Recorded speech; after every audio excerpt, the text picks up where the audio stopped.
All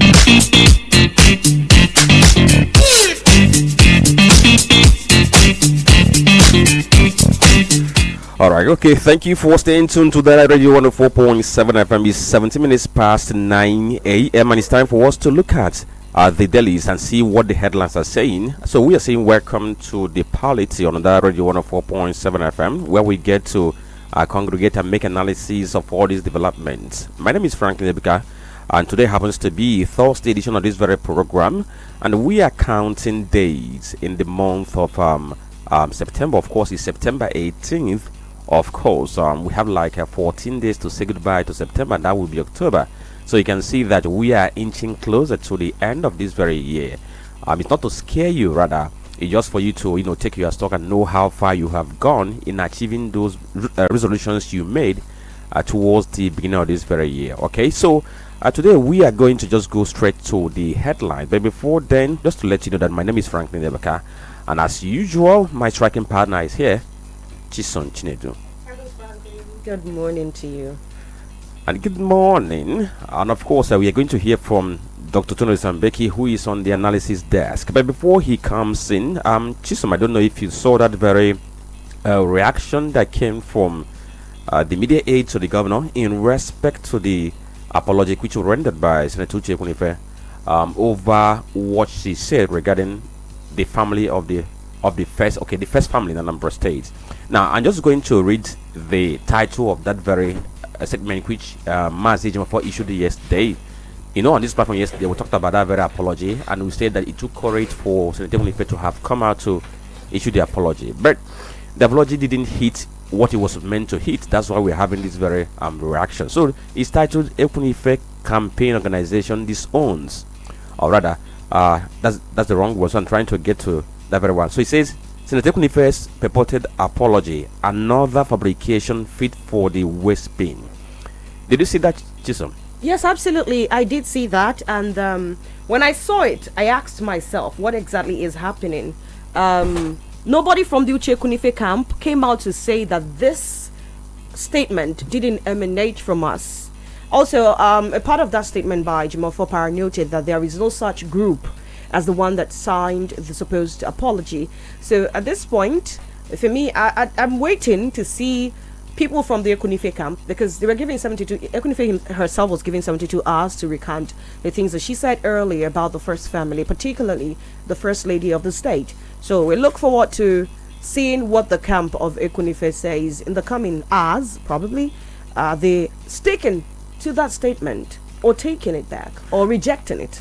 Okay, so but looking at what Ejimofor said, he said that one, there is nothing like Uche Kunife campaign team, because she's a running mate to the governorship candidate of the APC, and secondly, he said that the allegation, or rather, the so-called fabrications were made by the senator herself, not by anybody representing her. So if she wants to make an apology, it shouldn't be coming from her aide. Rather, it should come from her. If she knows the platform through which she made what she made, that she should also use that same platform to offer the apology. So I don't know if there's any substance in what Ejimofor Opara put out yesterday. So let's hear from Tony. Good morning, Nigerians. Good morning, the good people of Southeast. Good morning, India Anambra. Good morning, India Onitsha, Donidu. Wherever you are listening to us from, it's always a pleasure to be here back in the sanctuary for us to perform the usual rituals, invoking the spirits of the gods and doing the work of our Lord. It's important we acknowledge the Almighty Father for His mercies, for making everything possible. Thank you so much, Franklin. Thank you so much, Chisom Chinedu. It's a pleasure. Just like I always do say, please, whatever we are having here, you can as well extend it to the next person. Let them be aware of these conversations. This conclave is important. Coming back to the issue you raised about the apology, I actually went through all the sides of the whole thing. One side, one statement issued by one Tony Zike stating an apology according to the person who also puts or makes us to know that he is senior special assistant to Senator Uche Kunife on media and publicity. But then the apology comes in two ways. First, overstatement or remark made that the first lady has a child for. Is it Christopher? Chief Christopher. Exactly. And then the second one, the second apology is to the first family. This time around involving the governor, the wife, and the children for the way and manner the whole thing had panned out by bringing them to public ridicule and disrepute. But the issue now is the statement coming from the government that this apology is a fabrication fit for waste bin. They underline two major factors. One, that there's nothing like Uche Kunife campaign organization. But I think there is nothing like that. What we have, Okachuku Uche Kunife campaign organization. That's what we have. It's a joint ticket. Okachuku Ekunife campaign organization. That's the organization we have. So there is nothing like Uche Kunife campaign organization. That is one. And then secondly, the other issue raised by government was the fact that the said apology came from somebody who purportedly made everybody believe that he was acting on behalf of the senator. That they asked, why didn't you use the same audio conversation, because it was through video that some of these abuses were made. One was made by the senator herself when she was being recorded and she was making statements abusing the governor over what she thought being disparaged, embarrassed, defamed. So she made a video recording and posted it and authorized the posting.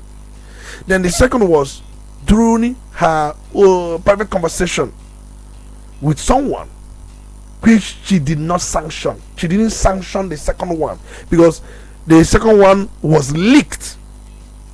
It was a private conversation between her and somebody, and the person went on to leak it without her authorization. So yes, she abused the governor's wife in that audio conversation, but she never asked that it be leaked or it be published. It was a private conversation. Then the first one was the one she intentionally and deliberately made and then asked that it be published. So in all of this, the government is saying, why don't you follow the same style by having a recorded audio or video? I think the first one was video, not even audio.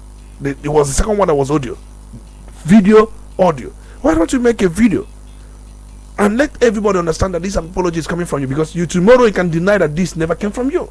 So the issue here primarily is on the authenticity of the said apology, that it has some dubious resemblances that one cannot say it actually came from her. And since government made that very statement, I don't think if she has debunked or not debunked it, but I know very well that many people are prevailing on her to do the needful, and let's allow the sleeping dog lie. Okay, so let me speak from the point of knowledge on this very issue, because you said purportedly coming from Senator Kunife, because the person who signed that statement was Tony Ezike, and I can tell you authoritatively that that shouldn't have come out to the media if the senator did not see it and approve it. Speaking on authority in this very case, so because you're certain Tony Ezike works with her. Exactly. So, and there's no way he's going to issue a statement without her knowledge. In fact, even without her approval, before he goes to the What media. if she denies that it didn't come from her tomorrow? That's another thing. Because there are things you can deny, there are things you cannot deny. If you go on to make a video apologizing, like a reverend father that was seen apologizing to the Catholic bishops over an incident where he was involved, and it was recorded, it was videoed, and he came on the video and was making such apology. The idea is that it becomes clear that it is actually coming from you. Because if somebody signs a statement for you, you can come out and say, I never authorized this person to sign it. I never asked this person to issue this. It was not from me. Even though you knew about it, but there are some circumstances that can make you to pull it back, to take it back. But if you come out on a video to make an apology, it becomes difficult for you to pull it back, because everybody will know that you made it yourself, not really coming from somebody. Yes, I agree with you. There's no way the apology could have come without her approving it. But the point is, what if she denies that the apology never came from her? So that's the issue. Okay, so still on issues about politics in Anambra State, regarding the 2025 governorship election, because I've seen, a couple of persons going to different areas to tell people what they want to do. We have seen APCA making the move. We've seen APC. We've seen YPP.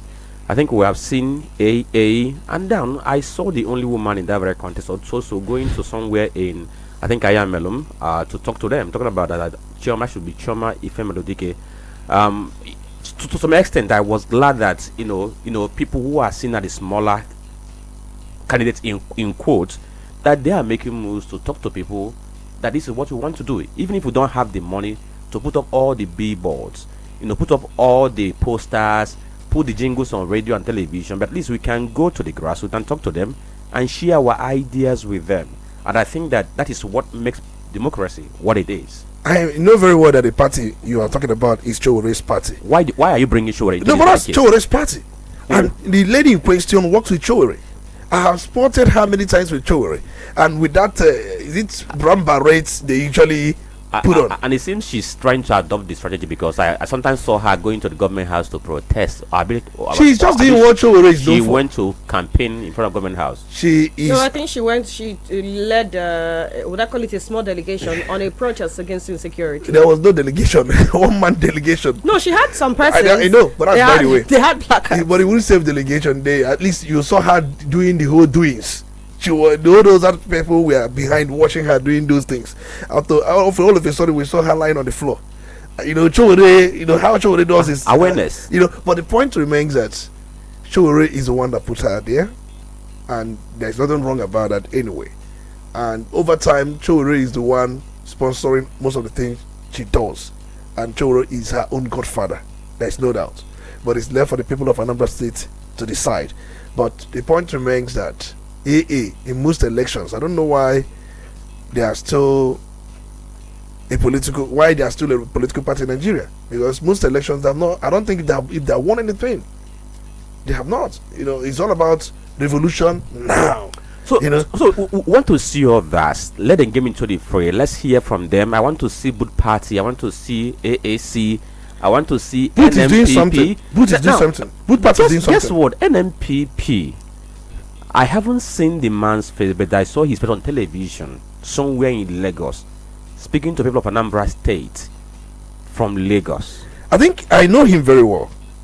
I know very well that I have interviewed him in the past, Colonel Onyejebu. And he is the man that made us understand that in his first 6 months, that he will be in the dungeon, those area. In fact, he will relocate the government house. He said he will relocate the government house to my hometown, Osumo. He will govern from Osumo. And that made you glad? I don't know. How would he make me glad? I don't know. He said he will govern from Osumo, Lilu.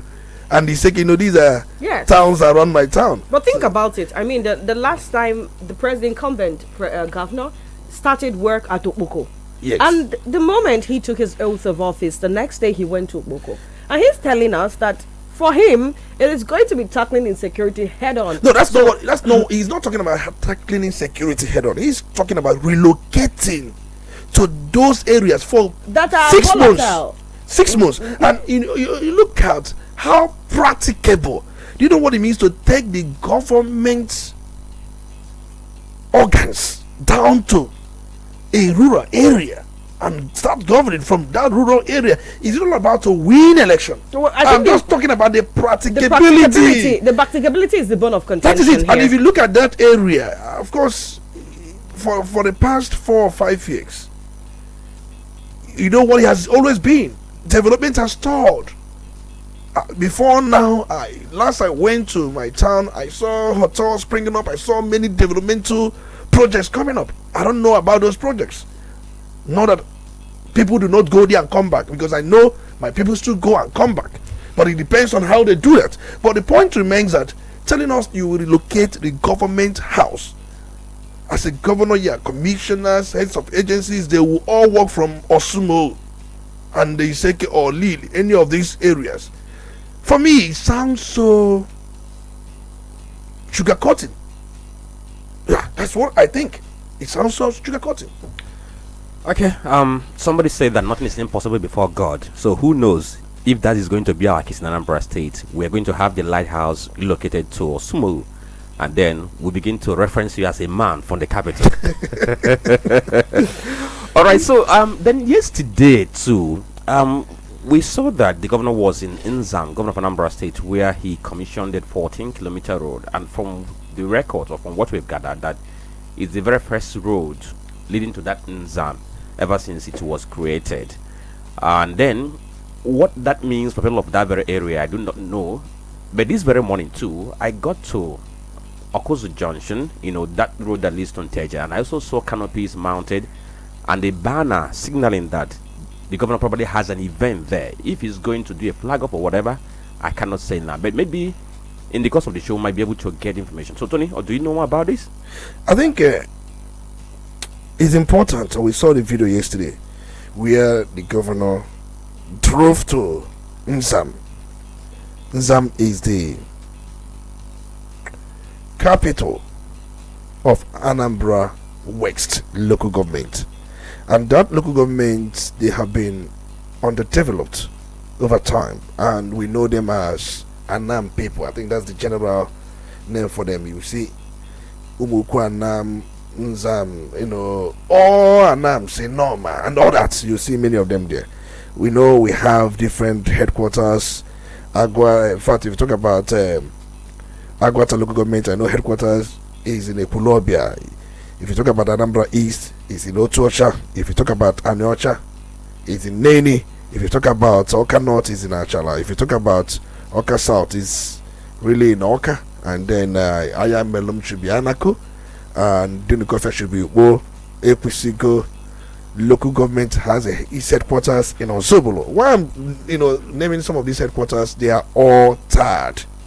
Even my home local government, Ihiala, has its own headquarters in Ihiala.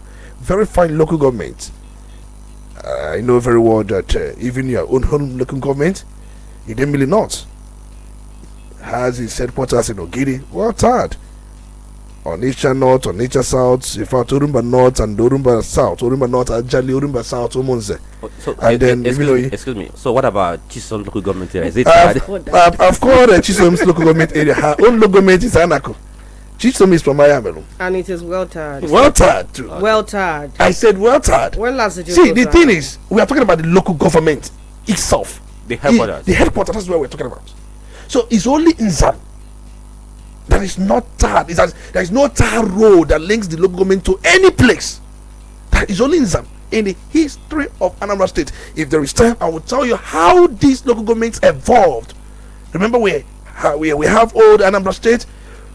From 1976. No, the point is, I know how these local governments, how during state creation, how they were adjusted and new ones created. So Nzam have never had it. So it's good, but they need more. They need light. They need light. And there is also need for the road that gets to the headquarters to also link it through Inoma. They need this development. I have been to that area. There is a place, if you are running or if you are heading, you will see water behind the two sides of the roads. And some people were talking about drainage not being constructed along the very road. But I also listened to other commentators that say that in such area, in a waterlogged area or tropical area, you don't construct drainages. So engineers know more, they know better. So the point is, we must bring developments where they never existed before. They have never been existing. So we must do that. Anambra State should be the light of the nation, not just be the light in words. It should be the light of the nation in everything. We should be number one in everything. And if that is not done, I have a problem with, though those who are not making it to be the way it should be. I keep saying it. This is a state where intellectuals and national icons like Chinua Achebe, Zik of Africa. Do you know when Ziki's movement was formed? Zik did not even form it. It was enthusiasts who have seen things he has been doing and his push. So they formed it around him. But the point remains that there are other areas I think that should be Orumba is wearing a new look, and I think people of Iyala, they are also begging for attention.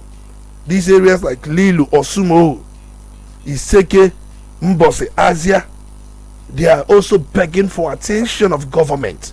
They need to also be remembered in their own way. So Nzam and Anam area, there is also another, I think another construction or bridge that is ongoing there. The Otocha people, you people have had it. I saw a road construction going on, the general hospital. From our own side, Iyala, we need these things. We need these developments. There are so many roads. Just also keep on again, because you are asking. They also need it. I am alone. People need it too, yes, because it seems that much have not also been going on in their own local government. They need it, All right, so they have to come in at this point. So let's get to know what are the needs like, because this issue of access road, whether there is one or there's none. You see, the access roads to Ayamelum, last I checked, are not there yet. I recall it used to be the Otuocha road from Sube down, but over the years it has become so dilapidated that people don't even use it again. So now we bypass from Ebariam down to the Nando Ebariam bypass, right? And that place, last I checked, also is starting to have its own issues, especially down after right after Ebariam, the intersection between Okuzu, not Okuzu, Achala. Okay. That part, last I checked, wasn't given. And also there is a point you get to when you finish that long trail down. It's a really bad spot. There are so many bad spots on the road. And for me, I've always said it on this platform and every platform I have been on, I do not think that road maintenance is supposed to be a big deal, except for the fact that in this part of the world, we let roads dilapidate to the barest before we do anything, and it will cost more on the roads. You see videos, people who live in places like the UK, you've got friends there, Franklin, they tell you that the moment there is a small pothole, you see men on duty swiftly patch it up. You don't wait till, and how do they say it again? A stitch in time saves 9. If we start to stitch in time on our roads, I promise you, in less than 5 years, most of the roads in the country, as a matter of fact, would be more measurable. But the problem is that we keep chasing legacy projects. We keep leaving things to deteriorate till they are nothing to write home about, and then we spend humongous amounts. Who they do who? All right, really? so talking about the roads that need maintenance, I think I have to point at this very one, because if we allow it to stay the way it is, of course, in the coming years it's going to take us more money to do that. If you're going to Ogidi and you want to go through Oyago Bagana, Ezole, Abatete, another road, that very road, it was done by Ngige, yeah, and there are some portions of that very road now that are beginning to deteriorate because of blocked drainages, and you now see flood water coming to the roads, and some parts have been destroyed, which they need to be fixed now. If we allow it to go deeper, we'll come to a point where it will require complete overhaul before we're able to fix it. So I think, like Jason said, a stitch in time is going to save 9, if not 10 in that very case. I think we must find a way of ensuring that these things do not expand. When you have craters, that is the portals, over time you see vehicle tires mashing on it in and out. Before you know it, it will just expand and it will cost more to get it fixed. And I'm also thinking we must ensure that the state maintenance agency, when it comes to this road, not the state version of FEMA, they should, AMA, I think that should be AMA, Anambra State Road Maintenance Agency, they should be alive to their duties. I'm beginning to think if we take time, and most times those from the Ministry of Works, with some ad hoc staff. They can get some of these asphalt. They may not need to bring in contractors that will put huge amount of money, and they can also work that in synergy with some local governments, the Ministry of Work as well. We have these tractors, we can hire these things. The idea is to make sure that whenever we see Operation Zero Pothole, we can flag it off. We can ensure it becomes alive, and people will support in many ways. Whenever we see pothole, we have the duty. And by the time we keep doing this from time, do it 1 year, 2 years, you will see no potholes. We'll be talking about constructing new roads. There are ones that are majorly bad. You know that you may scrape a sizable portion of the road, like about 2 or 4 meters or 5 meters, and then get it re-asphalted. So we must take these things very serious. There's no doubt about it, and we want to see more of this. Okay, so we have to take it at this very point, and so that we have to cross over to the paper to see the headlines we have in these very newspapers. It's now 9:43, and like we do all the time, that we do have 4 newspapers for us to look at the headlines. And don't forget that our Facebook is live now. Udala Radio 104.7 FM on Facebook, on Twitter. We also live there on Instagram and the YouTube. Udala Radio 104.7 FM. Just get there, check us out, and then follow this very conversation. Stay with us. You're listening to the Polity. Get involved now. Alright, so you're listening to the Polity on Udala Radio 104.7 FM. My name is Franklin Devakachi, Son Chinedu, Antonio Lisambeki. All of us are together for this morning's conversation. We begin with the headlines we have on Vanguard newspaper. And the banner headline here says, excitement as Tinubu ends emergency rule in Rivers. The story is on page 5. It has plenty of riders, but I'm just going to read only one. It says, restores Fubara, deputy lawmakers. FG pays out 330 billion naira cash transfers to poor Nigerians. Edun, the story is on page 19. 4 states worst hit by ozone layer radiation is on page 12. NECO 2025. Kano tops national performance chart. The story is on page 13. And one could wonder, how did they do it from nowhere and Kano is topping the chart? If you go through the story, the governor of the state is already jubilating, saying that it boils down to the reforms that he has put in place. And then another story says, we stand by our statements on that man. Dangote Refinery is the one saying so. Check page 6. And I must say that, the loggerhead between Dangote Refinery and some other players in the oil and gas sector, of course, is going to continue for a long time, because they won't allow Dangote to rest for the fact that he decided to bring in trucks for direct distribution of petrol. They won't allow him to rest. And then another headline here says, aviation, Nigeria to receive first dry lease after almost 20 years. Keyamo is saying so on page 8 of the Vanguard newspaper. 60.26% of candidates score credit passes in English mathematics. NECO releases result. The story is on page 8. ACF falls unopposed APC ticket for Tinubu. The story is on page 13. Anti-Trump protests rock London over president's visit. The story is on page 13. Trump is in London. I think he's been there for 2 days now for his second state visit. And people who don't want him in the country are protesting, saying this man is a persona non grata. And then Nigeria UK 16 trillion naira current trade value, highest ever. High Commissioner. The story is on page 8. And then from the sports column, Tokyo 2025, Nathaniel breaks Amike's 38-year-old record, zooms into 400 meters hurdles final. We are hoping that he's going to bring this home, this very medal, because for him to have zoomed into the final with a good record. So let's see what gets to fan out at the final. And these are the headlines we have on the Vanguard newspaper. Right then, on the Punch newspaper, banner headline here, emergency rule, winners, losers, as Tinubu reinstates Fibara. This story is on page 2, has riders. President justifies action as over 40 court cases pending, cautions governors on good governance. Wike, Rivers will henceforth witness peace, progress. 6 months wasted, Rivers elders lament. Thousands protest in London over Trump UK visit. FG returns history to basic school curriculum on page 19. 7 victims confirmed killed in Lagos building fire on pages 4 and 5. FG votes 300 billion naira to power teaching hospitals and universities on page 19. Beside the nameplate of the paper, SSCE, NECO probes mass cheating in 13 states. UK, Nigeria bilateral trade hits 16 trillion naira. That's from a British envoy on page 18. Cash transfer. FG pays 330 billion naira to 8.1 million households on page 23. Big figure there.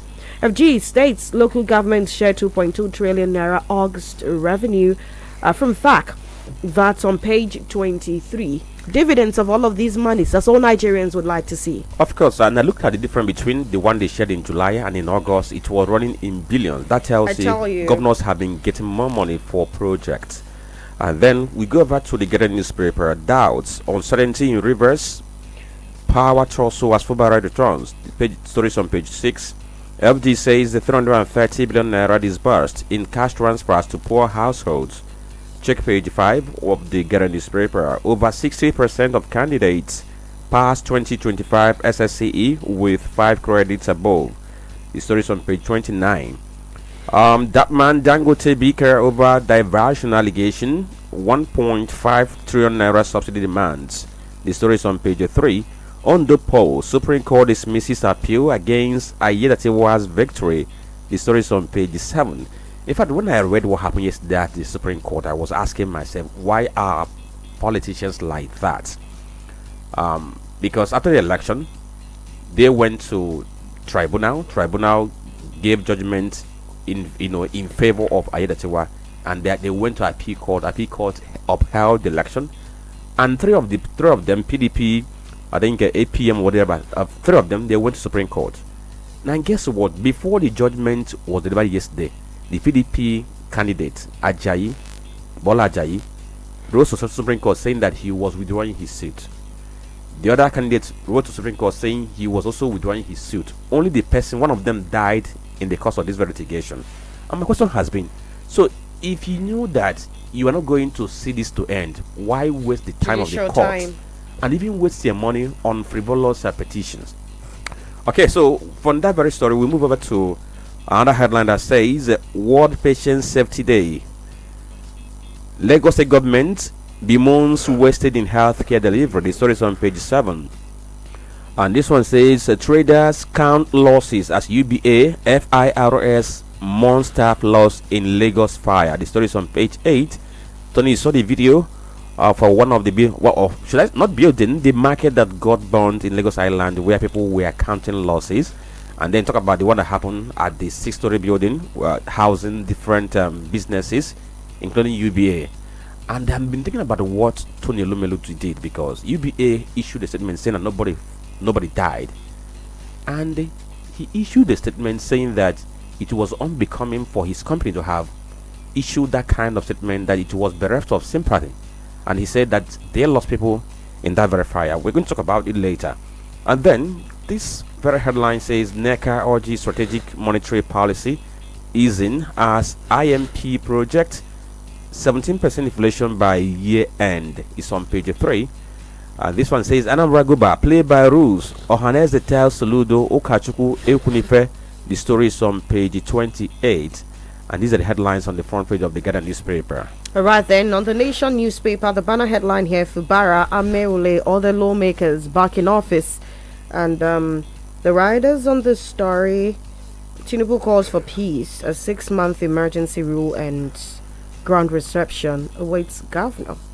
Grand reception? Interesting. Okay, FAC distributes record 2.22 trillion naira to federal state councils. And Edu, we've given 330 billion naira to 8.1 million vulnerable households. Distribution based on World Bank data on page 7. APC not part of early campaign, says chair on page 7. Trump's UK visit attracts pomp protests on page 29. Arraigned IPPIS officials, IPs, plead guilty to diverting ex-workers' salaries on page 8. 10 dead in Lagos Afrilantards fire on page 8. Supreme Court strikes out Ajayi's case against Ayedatiwa on page 8. Adeleke rejects calls to join Aregbesola in ADC on page 8 as well. $3.14 billion agric investment to boost food security drive on page 27 of the Nation newspaper. So these are the headlines we have this very morning. And don't forget that we are live on our Facebook page, Udala Radio 104.7 FM. Join this very conversation, and we have to begin with River State, where yesterday the president issued a statement he personally signed, and he said that the emergency rule he declared in River State has come to an end. That Fubara and Co are going to resume duties today as leaders of River State in terms of governance. And he said that in fact that what he did in River State helped to bring about peace and stability, and he had no remorse about what happened, though he recognized that there were some condemnations about what he did. But he said it was done in the interest of peace, and for him, he believed that the aim for that very emergency rule has been established, and people who were disposed are now going to resume and work together. So Tony, yesterday we talked about this, we made some projections, but now that Fubara is going to resume responsibilities today, we gathered that some persons were already excited. From feelers we got from River State, people were excited about what is going to happen, but there is still an element of uncertainty in that very state. Now, first of all, let's interrogate what the president said, because it's been established that what he did there was illegal, but he still believed that it was done in the best interest of that very state, and by his evaluation, there is now peace and stability. So, would you concur with him that by the virtue of what he did, we now have some element of peace and stability in River State? I completely disagree with Mr. President on that. Whenever there is political disagreement, you bring in state of emergency, because what happened in River State was political disagreement. There is never any form of destabilization or disunity in River State. It was not the case. It was simply political disagreements between the godfather and the godson, political godfather and political godson, as we usually say. That was exactly what happened in River State. Is that enough to bring state of emergency? We don't learn from history. I recall very well when there was such political disagreement in Anambra State. There was never state of emergency. There was such political disagreement in Oyo State during the time of Rashidi Ladoja. There was no emergency rule, but what we saw was kangaroo impeachment of Ladoja that brought in Ala Okala, the deputy governor, to become the governor. And we know very well that even those who are from a Bado and those who are not from a Bado, they are having a hot debate as where the next governorship of that state will come from. That a Bado has produced all the governors of that state except Allah Akala, who is not from Ibadan. He was from Ubumosho. But that's by the way. So there was political disagreement in Oyo State at that time between the governor Rashidi Ladoja, the political godson, and then the political godfather, whom Obasanjo emphatically enthroned and told Ladoja that he should be paying tithes, he should be paying homage to late Adedebu. We saw how it happened. Adedebu made Ladoja the governor, made Alakala the governor. There was political disagreement, and Obasanjo, the president, was on the side of Adedebu, the then political godfather. What happened? Obasanjo did not bring impeachment, but he used the House members to get the governor impeached. But today we're saying we could have done the same thing. We could have used these House members to get Fubara impeached. And if that had been done, Fubara will not smell coming back. and it will bring a number of things. That he used this emergency to bring stabilization. Do you would you have preferred where these members and they were on the verge of impeaching Fubara? They were on the verge. Immediately the Supreme Court returned them and pronounced them the authentic members and even recognized the leadership of Martin Amefule. The next was to get him impeached, and the plan was on. Even you saw how he went to represent the budget. He was stopped. They did not even give him facts. They were not thinking about such budget representation. They were all after getting him impeached, as it happened in Oyo State when there was such crisis. But what happened? Tinubu is telling us that you people should be thanking him that Fubara could have been impeached, that he used emergency to dispel everybody so that they will go and talk among themselves and see if they can come back. But for me, that's just the opinion of the Mr. President. And now the question is, Mr. President, who arrogates such power to you? So whenever there is disagreement, you see, let me say this: the presidency is just like the kindred. States are like families. Every family, remember, is independent, but there are things that they share with the kindred, and they are bounded by certain rights. Because if you want to do burial, if there are things you want to do, if you want to, if the list for marriage, Umunna will bring it. If you want to, do burial, Umunna will come in. So the presidency is like the Umunna. States are like the families. But it seems that what Mr. President is, or the Umunna is trying to do now is, whenever a family has a problem between husband and wife, the man is the governor, the wife is the State House of Assembly. Let's use that analogy. Whenever there is problem between the man and the wife, you sack them from their home. Assume you are. Sack them from their home. Let them go and settle. Whenever they settle it. See, the point is, you don't have such powers under Section 305 of the Constitution. And the emergency rule never envisaged suspension of the governor and imposition of sole administrator. Emergency rule, as provides in the Constitution. Mr. President is trying to tell us he can manufacture certain principles. I remember when there was doctrine of necessity, when there was vacuum in governance, when Yaradua died, and there was no provision in the Constitution that the vice president should step in the role as the acting president, and there was shutdown of governance in the country. And in fact, the president hadn't died then. I think he was strongly incapacitated. He was incapacitated for a very long period, where files, nobody know how files are being signed, how they are being pushed. Some, the fulcrum of governance was hijacked by the cabals, and there was vacuum. Then the National Assembly then convoked and came up with doctrine of necessity, and they tried to back it up with their legislative laws and what you have.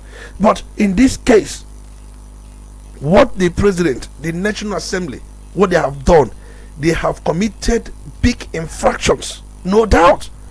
What they did is totally outside the provision of the law. You can't use external measures to bring in stabilization, according to you. Definitely. For 6 months, we've been able to establish this fact. It's been one of the mountains that people like you have been willing to die on since the entire declaration of the state of emergency. And so the big question now is, now that it is over, what next? And is there going to be a move to make sure that it doesn't happen again, probably by strengthening or being more explicit about some parts of our laws? I think in the wakes of Osita Sadebe, in that very his famous football commentary between the Rangers International Enugu and Ahaili of Egypt, when he said, if it is over, it is over, that kind of thing. I love that very when if it is over, it is what? It is over. In this case, it is not over. That's the point I'm trying to make. What is over? Supreme Court has a duty to perform, And that duty is there is application, there is a suit before them. They should tell us everything we need to know about section 305. They should let us know. It can't be swept under the carpet. I'm aware. Look at the way they have been able to. If you talk about the election related matters, they are dead, they are time bounded. The Supreme Court has about how many days? 60 days to dispense with any appeal before it on any election related matter coming from the tribunal, just as the tribunal has about 180 days, and then the appeal court has about 60 days. So this issue of constitutional interpretation, especially between the president and the governors, there should be time bound. You can't leave such case and after 6 months we've not heard anything from the Supreme Court. And remember, when this thing happened in Plateau State, there was state of emergency. The Supreme Court did not go into the meat of the matter. The Attorney General under Joshua Darie, the then governor who was suspended by Olusegun Obasanjo, had brought application before the Supreme Court for interpretation. Then the sole administrator raised preliminary objection that you can't represent the government. Who are you representing? Because he came and filed his suit as the government of Plateau State, and the sole administrator reminded him that such government is disbanded. It does not even exist. So there was preliminary, and the Supreme Court ruled and sustained that preliminary objection and maintained that the Attorney General lacked locus to institute the matter before the Supreme Court. He could have gone to Federal High Court, that he can't bring, because the only person that comes to Supreme Court is a government of a state challenging the government at the central on constitutional issue. So the Supreme Court ruled on technicalities, did not even delve into that matter, and since then nobody has done justice. I'm talking about in the realm of Supreme Court. Supreme Court hasn't done justice to that matter till date, and that is why we are having repetition. This time around, we want Supreme Court to end this anomaly. Let them come up with a judgment. I have not seen anywhere that the president can suspend a sitting governor. So what that means that we are no more a federation. We are practicing unitary system. Do you know what federation is all about? Look at what happened in California, Los Angeles. You saw how the governor objected to Trump's deployment of national guards, and they looked at certain laws of the country where it is stated in the US Constitution the only time the National Guard, that is more like the National Police, can come into a state is when there is insurrection. But Trump was making everybody to understand that the immigrant crisis, the protests they had in that place was nothing short of insurrection. So as such, he can deploy the National Guard. And the law also said before deploying National Guard, you must also have an agreement with the state governor. And I know about that very law in 1876. See, the point remains that you cannot use federal agency to enforce law in any state in US. Okay. It is in their own. So Tony, we are going to come back to the issue of Supreme Court judgment, because I think there is a point we also need to resolve. But now let's look at the president, because it appears like the president, I'm talking about President Bola Tinubu, he prefers political solution to issues rather than making a recourse to what the law says. If you look at the trajectory or some of the interventions he has made, most times they are all political. And the one we have in point now, River City being a reference case, it's a political solution which has now brought her back Fubara. But where I'm going to now is, let's look at this from the point of the losers in this very whole thing, and then the gainers. We know that if you're talking about the gainers, of course, you're going to mention Mr. President, who now has the control of River State, and likewise Wike in respect to the 2027 general election. Then the losers, we can mention Fubara and maybe many other people. How can what just happened in River State have an impact on Rivers politics? Don't forget we have the likes of Tony Cole, who has been there forever, Magnus Abia, who has been there forever, Rotimi Amechi, Celestine Ome. Just mention them. Those people who in one way or the other might be affected by what just played out in River State. The truth remains, we have losers and winners. And those who had supported Fubara, they are all losers as far as this issue is concerned, until Supreme Court and some petitions before Federal High Courts say otherwise. But they are now losers. And how, if you were one of the Fubara supporters, how would you feel that? Fubara can easily realign. But what about you? If you want to realign, how would the other side, other camp look at you? Fubara disappointed his supporters. Many of them are hiding them. They are hiding themselves. They don't want to come out. Look at that Obiakbo local government chairman Chijoke. The person that said he was ready to die for Fubara. He was mobilizing youth, resisting all manner of impunity by those who had vested interest. Where would that man be now? If I were him, I would simply leave River State. He cannot realign. You think Wike will look at it and then ask him, he told Wike will work for you. And remember, those people who work Wike as a governor, they all shifted to Fubara. Fubara disappointed all of them. They thought that the man Fubara would be strong like Wike. But Fubara has shown them how feeble he could be. Very disappointed. So they are all the losers.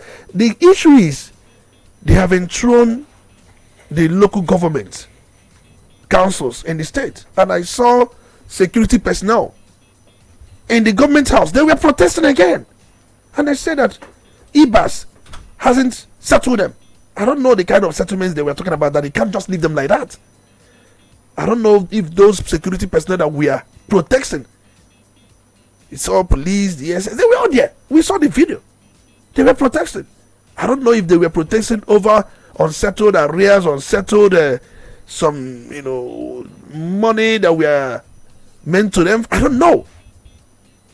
So I don't know if they were protesting for all this money meant for them. But the key thing is, I don't think that anybody will make any noise again. Mr. President has silenced everybody. The River State elders are not talking. The Umuada, they are not talking. He has silenced everybody using the federal and military might. So today is going to be the first day in office of Fubara. I'm talking about his resumption. And then members of the State House, they are going to return. Don't forget that 27 members were with Wike and 4 members were with Fubara. The Jumbo-led faction with Fubara, the Amewule-led faction with Wike. Of course, all of them are going to converge and see how they are going to move forward. And I understand that the House Assembly complex that is under reconstruction, it has not been completed. Maybe if they're going to begin their sitting, it's going to be where they used to use before the state of emergency came in that very state. Now, can you hazard guess what could be a likely move of Fubara? When or now? As he resumes. His likely move will be to be obedient servants to his Lord and Master, Yeson Wike, and also see Mr. President as his heavenly father. Mr. President is Fubara's heavenly father.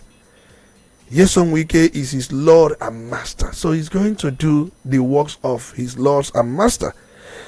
I have not seen anything different. He has cowed in. And he's telling anybody that he has a choice to make. But don't bring people out to support you. Don't get yourself into any fight you cannot finish. And I've gone to different social media comments. You know what they are calling him? Madam Fubara. Why would you call him Madam Fubara? What is Madam about what he did? He said he has made a decision. But no matter how disappointing the decision could be, he said there is no price to pay for peace. But if this be the price he is paying as somebody to bring peace in River State, then it should be considered as a martyr. So we have an unresolved case at the Supreme Court, which we talked about.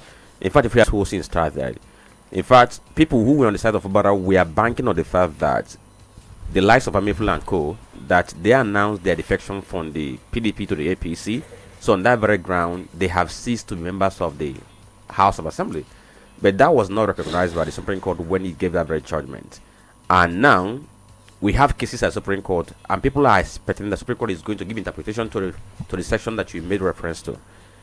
Now, if eventually the Supreme Court decides to do the noble thing, and when I say noble thing, by trying to say this is what the Constitution envisaged, did not envisage any kind of removal of the chief executive at the announcement of a state of emergency, are we going to likely see extension of tenure in River State? No, there's no extension of tenure. The Supreme Court has before now made it known that tenure begins the moment you took an oath of office. So Fubara coming back now, he's not taking any oath of office. So your tenure begins the moment you took that oath. So there is no going to be extension. That is one. And then secondly, you talk about if Supreme Court comes in now to say, let's assume, we are assuming and we are not preempting.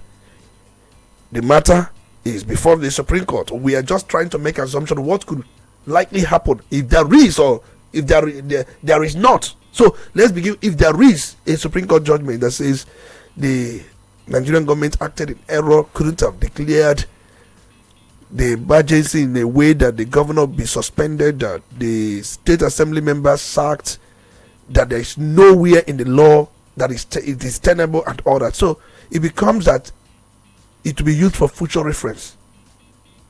It becomes a law for future, and probably the only punishment that could be given could be paying damages in form of fine to River State government, where the court may award cost against the federal government for making such move in the first instance. And also the court would also declare everything done by the sole administrator as a nullity. If the court goes on to declare all his actions as the government or the sole administrator in River State as a nullity, it means that the local government election he conducted becomes null and void. So the governor now will have time to also go back and conduct another election. You've had the first one, taxpayers' money was used to conduct that election. The one conducted by IBAS, taxpayers' money was used to conduct that election. If the court nullifies every action of the sole administrator, it means that even the election and those appointments he made, because he made appointments, he constituted so many boards, so many things he did. So it's on his own. But if the court goes on to just make statement on the state of emergency without nullifying what he did, the local government there will still stand. So it depends on the judgment itself. So I have said it here. It's important for us to understand boundaries. We don't use our own imagination, postulation to bring stabilization. If we think, if just as we had in River State, because there are some states that actually needed this emergency. State like Benue State, that is where we needed emergency high. Plateau State, Katsina State, Zamfara State, Sokoto State, these are states that needed emergency. They were not given emergency rule. But where we had political disagreement between the governor and the members of the house, orchestrated by political godfather, we brought in state of emergency. Now, are we not being hypocritical? Okay, so let's take it from that very question. Let's now know whether federal government is becoming hypocritical by the statement they put out, talking about the number of persons who have benefited from the cash transfer. Yesterday, the federal government said that it has paid poor Nigerians the sum of 330 billion naira in cash transfers through the National Social Safety Net Coordinating Office. The Minister of Finance and Coordinating Minister of the Economy, Mr. Wale Edun, disclosed this while briefing the press in Abuja on Wednesday. He disclosed that there were about 19.7 million poor and vulnerable households and over 17 million individuals on the National Social Register. And the cash transfers are being done from an $800 million facility of the World Bank. And according to Edun, the cash transfers are part of President Bola Tinubu's strategies to help poor Nigerians cope with the rising prices brought about by the fuel subsidy removal and the floating of the of the naira. They wrote Nigeria here. And now let's look at this very one. I'm just going to let me take a quote from here and then we continue. He says, "We are pleased to report that the social protection program they putting in place of a safety net to help people to cope with the rising price level is now firmly back on track. We know that this was paused at one point in time, so government is saying that it has now resumed. And normally, what government does is that household get to have a certain amount of money being credited to them, and they have said they have been able to find a reasonable way to know the vulnerable using their bank account, the NIN, and what have you not. But since this story came out, the same question we had initially is, did they get it? How were people identified? How much are we talking about? Exactly. How were they identified for this very project, Tony? Wale Edun released another voodoo yesterday, and he has given the nation and everyone, even the world, impression that yes, that the $800 million World Bank loan has reached 8.1 million out of 19.7 million households in the National Social Register. The National Social Register, according to them, covered about 70 million people. That National Social Register, how did they come about it? When did they compile the list of people in that register? But that's where I'm gonna talk about that later on. But according to Walidun, they use World Bank data. World Bank gave you data as a sovereign country for you to use because the loan came from them. The same World Bank and IMF hurriedly push you to remove subsidy, and also from the other side gave you loan. That loan is not interest free, and they ask you go and use this $800 million, and if you convert that $800 million, that's so much money. That's so much money. Maybe I will run the conversion. It's surprising, very surprising. For the announcements made by what they do in the federal government or I think the presidency. I don't like saying federal government. I don't want to be co-opted into that anomaly. The presidency, this buzzing 330 billion naira under the National Social Safety Net program, supporting the vulnerable and indigent households as a way of absorbing or cushioning the effect of subsidy removal and currency floating or devaluation, as the case may be, because it was truly devalued, not floating anyway. But if you look at the figures we have before us, how did they do it?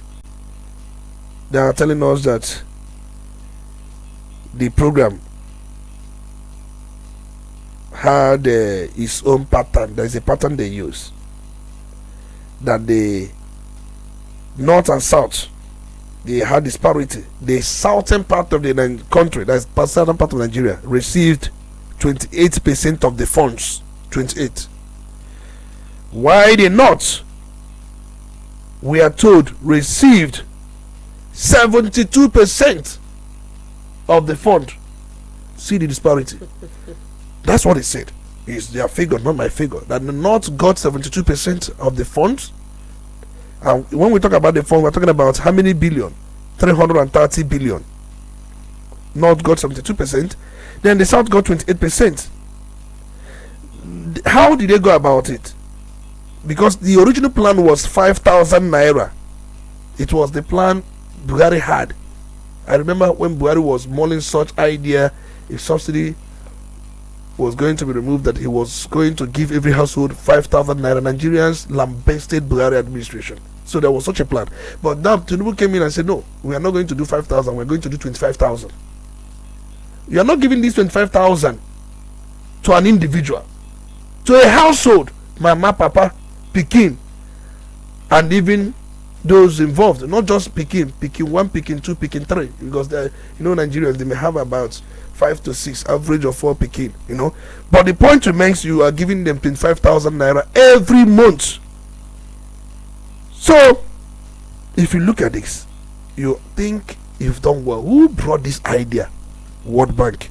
Who gave this loan? World Bank. Is the loan interest free? No. Whose data was used? World Bank data. How did you share this fund? According to you, the North got 72, yes, and then the South got 28%. And then at a point you said that these numbers are under National Social Register. When did World Bank come here to compile such register? I don't know. In fact, I have not seen anybody. I don't even know anybody who has said, if you know, please call. If you receive, please call. That you receive 25,000. And what would 25,000 naira do for a household? So while those are part of the questions, Tony, I know some persons would be saying stuff like half bread is better than puff puff and stuff like that. I've been making a mental calculation of what 25,000 naira can buy in the market.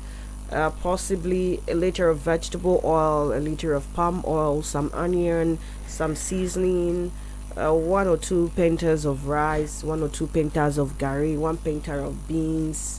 I've been trying to divide it in a way that a household can actually, at least for 1 week or 2, depending on how they feed, the standard they are exposed to. That's another thing to consider. Make do or have 25,000 make an impact. I'm not even thinking about that at the moment. I am concerned about the data being used. You questioned the collection of data. I also recall that this is one of the problems that we've always had with the Buhari administration. The data that was used was faulted by the Tinubu administration when they came on board. They said, of course, we know how it was done. No actual analysis was conducted, or would I call it research. It was a case of, we have so and so amount of money to share, bring 10 people from so and so location, and people just randomly write names. And so the question is, have we left that system of data collection? Are we now in reality collecting data using the actual factors, the people who need the money that is going to be shared? And again, let's gauge the impact.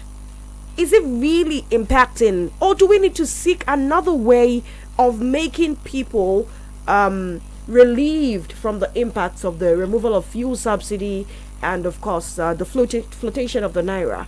Is this handout making any actual impact, or do we need to re-strategize?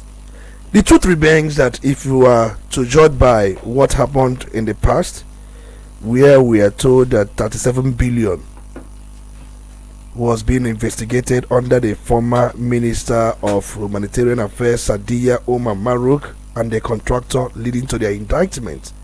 Remember?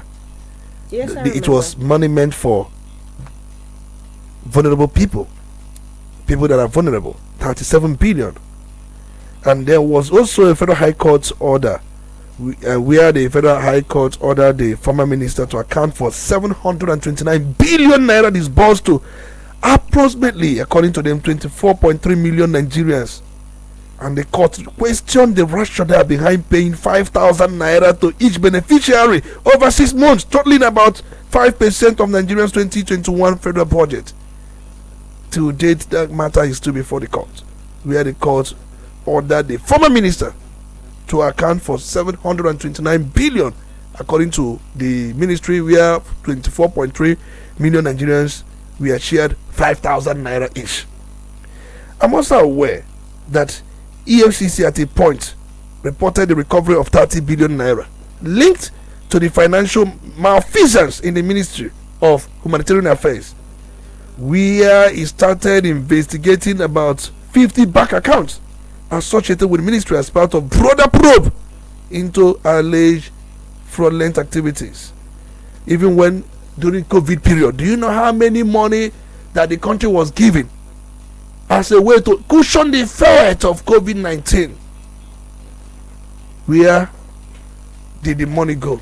So the point is, we've had the past and we are judging by such precedents. This money, and I'm speculating, what make you think that it could not be the way the other ones gone? That is one. And then you talked about how the World Bank, because we are told that they are the ones that they came up with this issue of data collection. And I make bold to say, I'm a statistician by profession, and I know what it means to collect data. And when you are talking about data collection, depending on the sample design you'll be talking about, I'm not even aware the very sample, because if there's no time, they will go counting every head, and I don't know how they come up with such data as who is vulnerable in Nigeria. What are their yardsticks?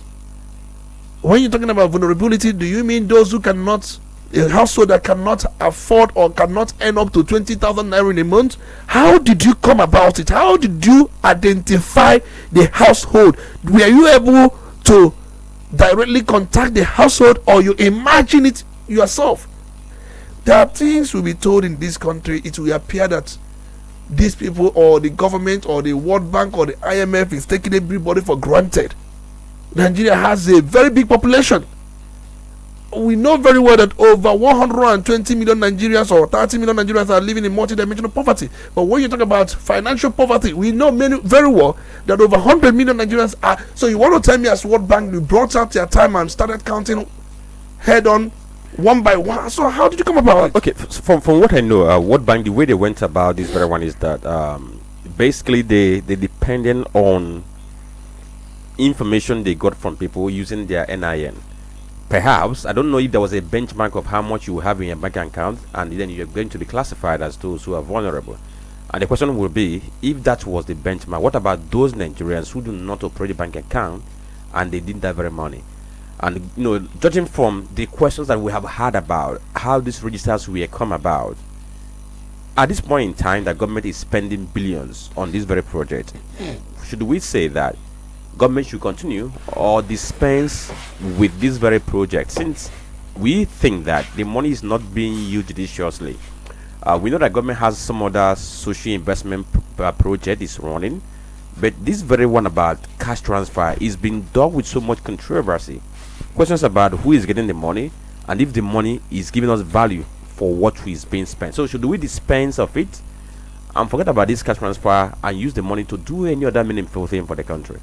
I think during the Buhari time, you remember the school feeding program run by the vice president that cost almost 500 billion, and we are told that there were a huge diversion of money. The contractors that were meant to cook this food for the kids, they actually cooked watery food that lacked nutrients and did not even add up. We are told stories like this, and there was investigation, there was probe. You have weak institutions, and sometimes when you have weak institutions, this money will just go straight into private accounts.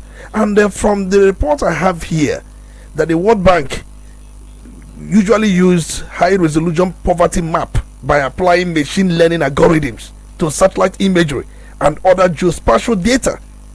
That was the data and the model. In fact, that was the model they used in 2018-2019 and Major Nigerian Living Standard Survey. So you use your high resolution machines. These machines are somehow encoded with certain algorithms that will look at imagery. They will look the satellite imagery and other. See, I don't know what would it take us to measure truly and come up with a yardstick on who is really poor and who is not poor. See, these things are, the more you look, the less you see. Even when Vice President came in as Pastor Shibanja and then started this school feeding program, we thought it was going to add up. I questioned it that time and I said it was not going to work, and they never worked. Billions sunk beyond the drain. So it went that way. And now we are being told that another one. I doubt, I am yet to confirm if there is any household in this state, I don't know, that receive the 25,000. And as such, what would 25,000 naira do for a household? Would it be? See, it's not even up to transportation cost. It can for the mama alone or for the papa alone. Are you going to talk about issue of food, basic things, water? What will it take care of? And whoever conceived this idea to tell you that is a way to cushion the effect of removing the subsidy and naira devaluation, which these banks, most times I don't blame them, but I blame our leaders, because they will ask you to do those things, give you loan that you will pay interest. They are in business, they are into their business, so that loan they have given you, you will pay them no matter how long it's gonna take. You're gonna pay them, and at the end of the day, this exercise is totally futile. Pure exercise in futility. All right, so thank you, Tony, because I recall that when this cash transfer was launched under Buhari administration, conditional cash transfer, I recall that I worked with some persons in Noka, when we were asking questions, how were they going about to do the mapping, because then some persons were engaged by World Bank and Nigerian government for them to go into community and do some mapping. But we know what came out of it. At the end of the day, the register was not dependable because it wasn't done properly, and at the end of the day, money was being given by hand. But this time around, they said they now use NIN to get these very things and then use the same NIN to dispose. But the issue has not been resolved. So maybe we should go back to, first of all, stop this very project and build our data ourselves. We need to by the time we have built our data, then if you're talking about not giving cash to anybody, that could begin to make sense to Nigerians. No country depend on data compiled by World Bank using their satellite machine that goes on to map the imagery and do all manner of algorithm. Every country has its own data for national planning. When was the last time we had a census? That was in 2006.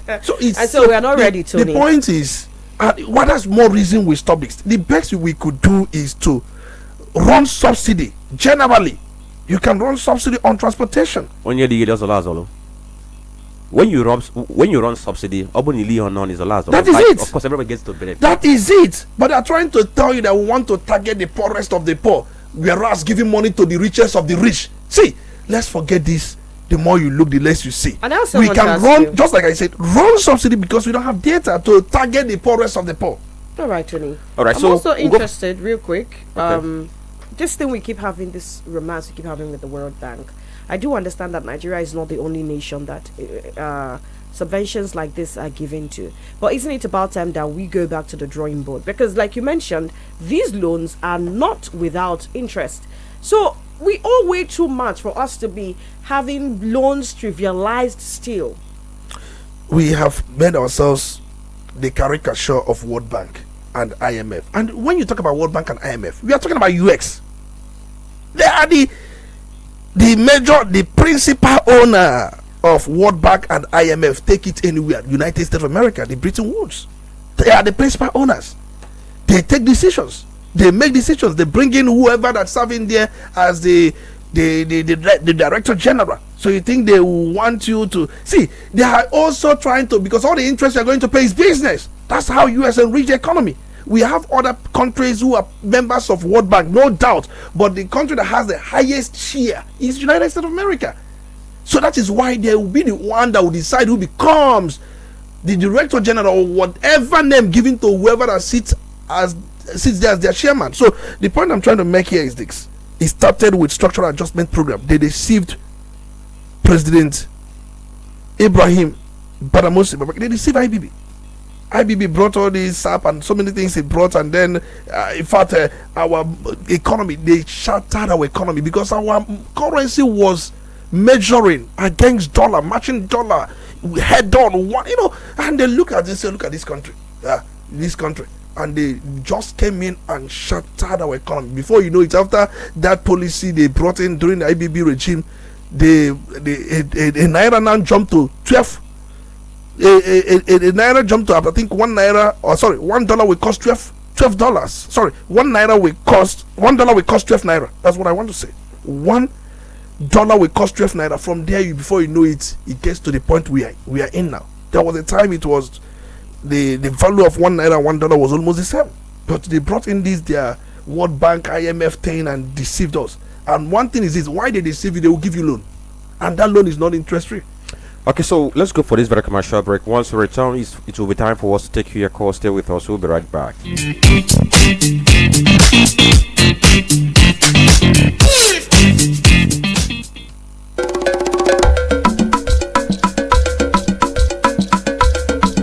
Udala Radio 104.7 FM. Seriously authentic.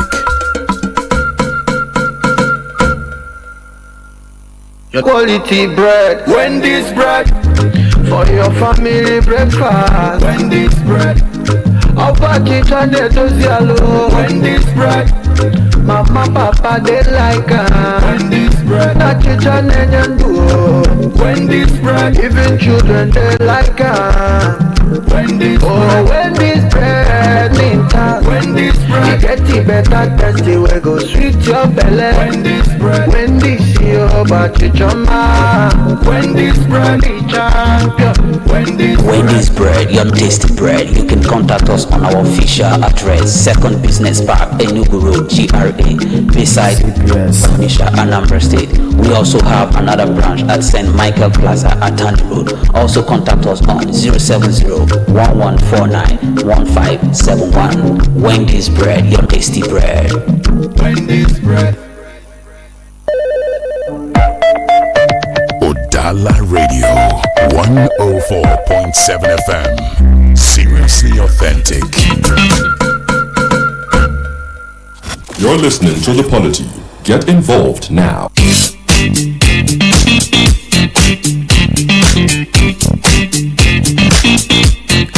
Okay, so thank you for staying tuned to Udala Radio 104.7 FM. You are listening to The Polity, and it's time for us to open the phone lines to bring you on board so that we can hear from you regarding the issues we have raised this very morning.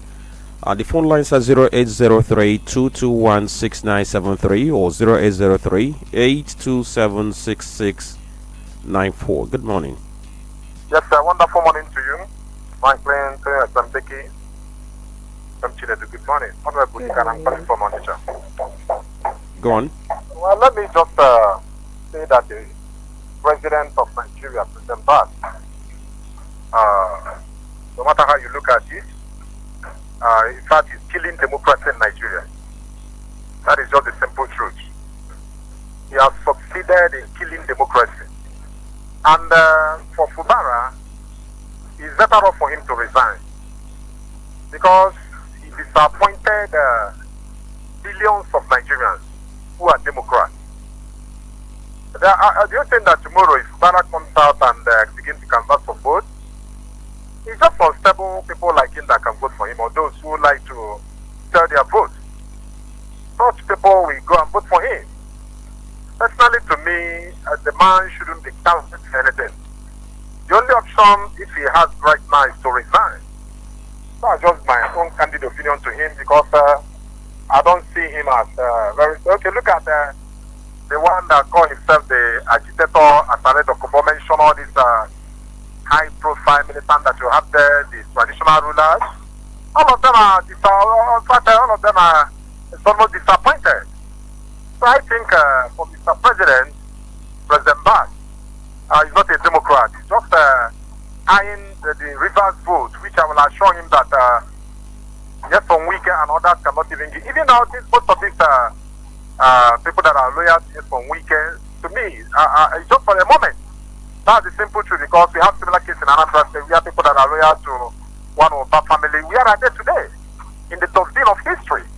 So if you decide to follow the bandwagon of people that whenever they see red, they turn to red. When they see white, they turn to white. You'll be forgotten. Posterity will remember you in the dustbin of history. So these men are not honorable at all. They are nothing to me to write them about. They are just following a fellow man like them, not having a stand, just like Fubara, just like the lawmakers, just like the commissioners, just like some weekend, just like President Buhari. Look at even Showore now, beginning to see why Showore is referring to him with the name he used, a criminal. Are you getting it? Because the moment you begin to go against the country's constitution that brought you to power, you begin to go against it and with all impunity and everything. Eventually, you have just killed your career. All right. It's just people like you that can be able to drum your support here and there. All right. Especially to me, as far as democracy is concerned, President is not a tyrant or any other thing to call him. Thank you so much. All right. Okay. So, Good morning. okay. Hello. Good morning. Chidi Chukuma reaching you from Chidi Chukuma. Good morning. to you, Dr. Jonas and Becky, Franklin and Ikiso. Yes, talking about the Mr. Chidi Chukuma reaching you from what? We can hear you, Chidi Chikuma. Go Yes, ahead. talking about Mr. President's claim that his action has brought calmness in River State. That is just his figment of his imagination. Because there is no way illegality can brought sanity. The lawlessness. How can he brought sanity in a river? They have turned this country a theater of absurdity. And they have already set a very bad precedent in Nigeria. Because this thing, we are just looking at the river state level. The future of our polity is something that nobody will tell. And this thing, because we don't like history, and because the history is no longer in our curriculum, people don't no longer learn from the history. Because if you know the thing that they brought wars and the military coups in Nigeria, this kind of illegality, lawlessness, that is what brought military incursion into politics in Nigeria. But here in Nigeria, people no longer interested, the political class are no longer interested in history. And that is why they kick against it anytime you talk of history in Nigeria. But this thing that has happened now have set a very bad precedent in Nigeria. And Fubara, the Justice District is no longer the executive governor of River State. Only one person because of interest in that. What will happen in River State is just the might to take it on. All right. That once I am interested in something, no matter what it takes me to take it, that I must do it, and nothing will happen. So it is very, very bad. All And right. I Thank you. pity the people of River State when it was happening in Anambra State. Most of them were. Thank you, Chidi. Okay, let's not forget, Decade, one word you used wasn't the best you could have used. I'm just saying it for record purposes. It's better. You know, there's some word that we can confidently use if we're having our banters amongst ourselves, but once it's on air, okay, just for us to take note that we should chew our words. Hello, good morning. All right, 0803-221-6973 or 0803-827-6694. Good morning. Good morning. Yes, good morning. Your name? My name is Simon. Simon from where? Is it from Syria? From Kosovo. All right, go on, Mr. Simon. Yeah. Fubara now is a mate to weekend. It's better we take him to his house to serve his wife as a one-day for him. It will be better for him. Because if very soon he will be impeached in that government house. That's my uncle. Thank you. All right, thank you. Hello, good morning. Good morning. Good morning, my speaker. Your name? My name is Honorable Chumugo. My customer is Go on, sir. Yeah, thank you. I just want to say something on the issue of River State, the crisis in River State. Like Dr. Becky said, it will be a very tough time for Tubara. But I don't want Tubara to resign. Instead, he will now listen or look directly to what the PDP governor that suit to the Supreme Court, the outcome. Because when he resigns, to what is the matter? What he's going to do is to support this judgment of the Supreme Court, so that we will now be able to know if he will be there or he will now resign. Because hindi bone kusna being a governor there. So for him to be there without having focus, it will be a very big problem. And for him now, he never know if he will enter APC or be a PDP member. So this crisis is too much for him. So let him wait until the final judgment. That's what I want to add. Thank you. All right. Okay. Thank you for joining. Let's see who we have next. Don't forget that our Facebook page is there for you to join this very conversation. You can just quickly dash there, and then or dash to that place and drop your comments. Good morning. Good morning. Yes, your name? I'm Echi Samson. Amechi Samson.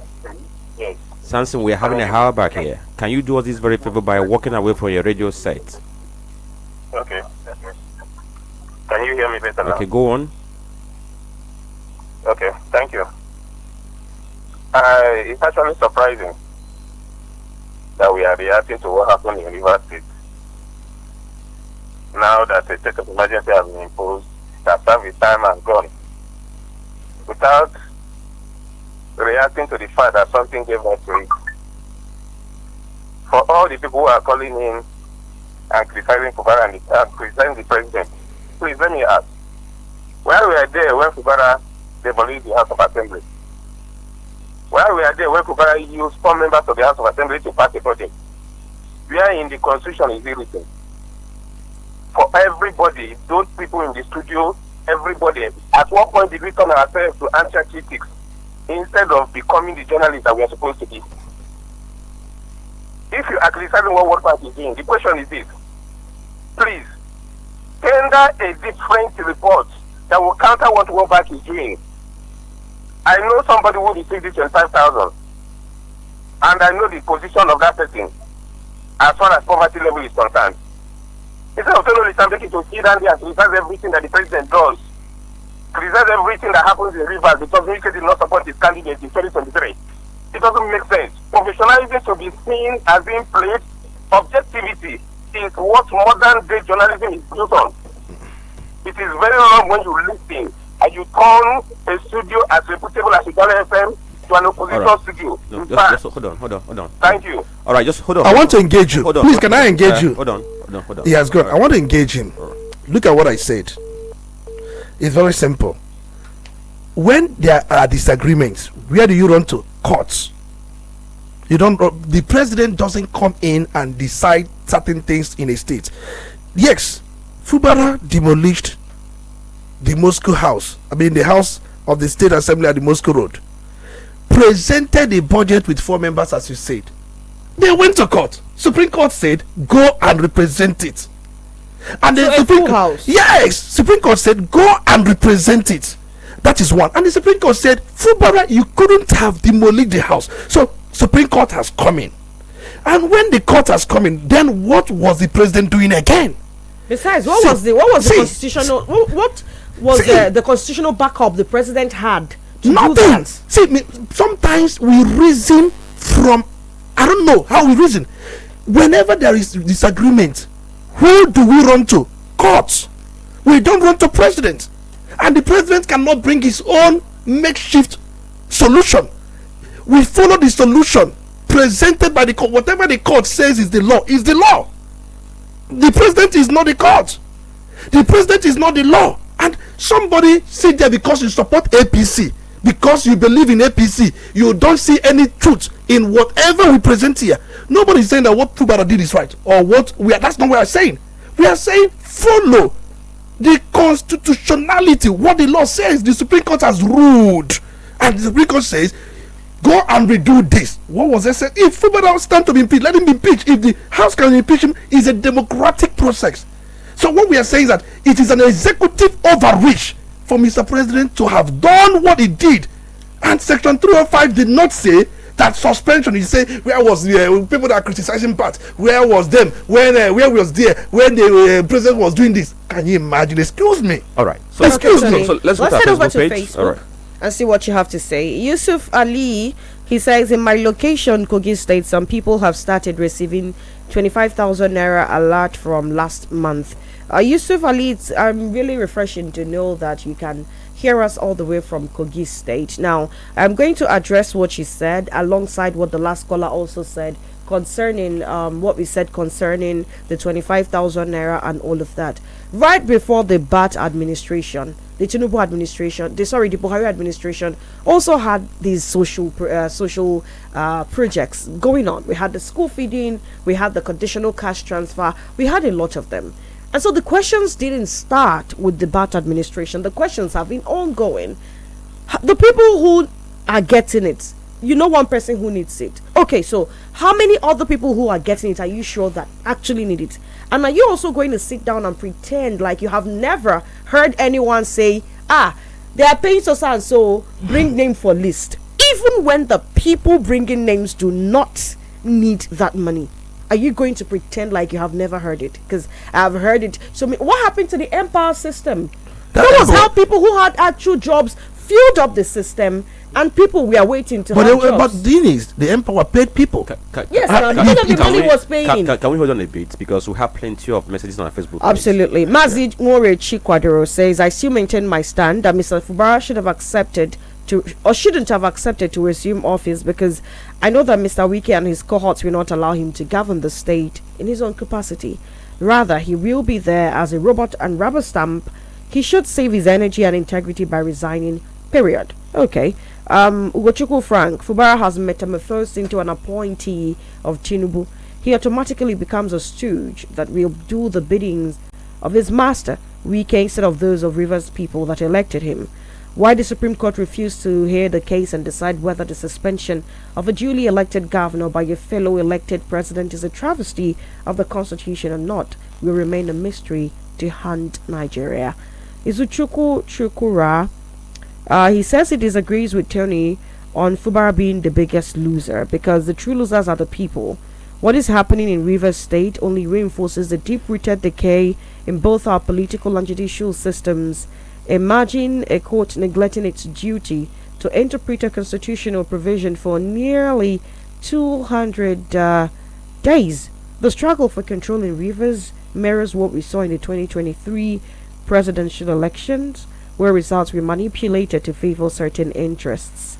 Masakwe JP, the emergency rule against Rivers State is solely on Governor Sim Fubara, while the so-called emergency rule didn't affect local government elections.